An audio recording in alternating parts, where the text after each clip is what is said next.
because of Hanukkah and Hey Teves, we didn't have much of opportunity to discuss the entire saga of Yosef and his brothers. Starts with dreams. The brothers are jealous. They sell him. They want to kill him. They sell him. Eventually ends up in Egypt. Becomes a servant, a prisoner, and then viceroy. Famine breaks out, and the whole world needs Yosef to provide them with food, including Yaakov and his family. So last week in the Torah portion we read how they came first time to buy food. Somehow they were presented in front of Yosef, which is something which I'm wondering. Was Yosef taking care of all the customers who came to buy grain? Didn't he have a full office, a ministry, and functionaries and servants to take care of this? But somehow, he obviously found out that they came, and he invited them, and they dealt with him. And we know the story. He kept back a brother. Bring your younger brother. Yaakov doesn't want him to go back because he was afraid of losing Binyamin, just like he lost Yosef. Finally consents because of the famine. Yosef once again invites them to eat with him. Shimon is being released. He sits all his brothers according to the age of each one of the tribes. Binyamin sits next to him, saying that you have no mother, I don't have a mother, let us sit next to each other. He sends him off, another plot, puts his silver or golden cup in Binyamin's bag, brings them back, holds them back, accused again of theft. Going to keep Binyamin in prison as a slave.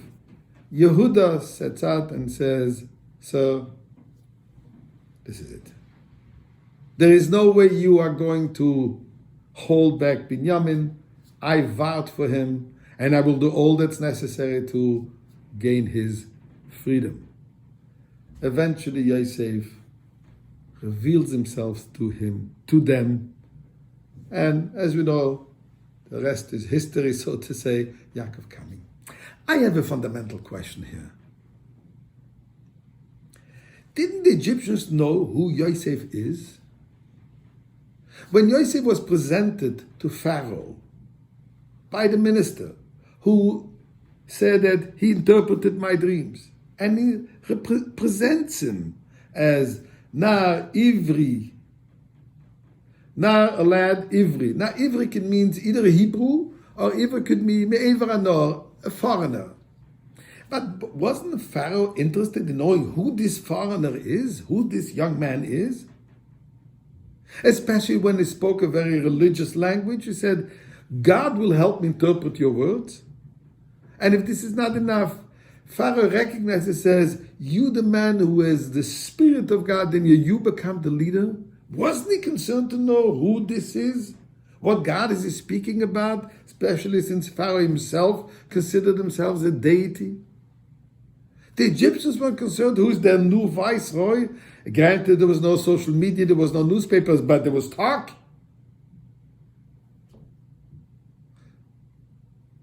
And Pasuk says that when they came to Yosef, he recognized them, but they didn't recognize him. Rashi says one of the explanations, because when he left, he was a young man without a beard. Now he has a beard. Can't you see a face behind the beard?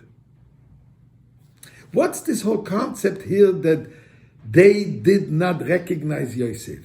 Friends, but the point is following. The Mitzrim, the Egyptians, didn't want to know who Yosef is. They'd rather not know that Yosef is Jewish and it's a Jewish individual who is saving the world. History hasn't changed. But when they're talking about the brothers, it's not that they didn't want to know, they couldn't know. What means they couldn't know? They were incapable to imagine notwithstanding all those hints that they could have picked up from Yosef all along. When he knew suddenly the age of the older brothers. And he spoke in terms of a godly language.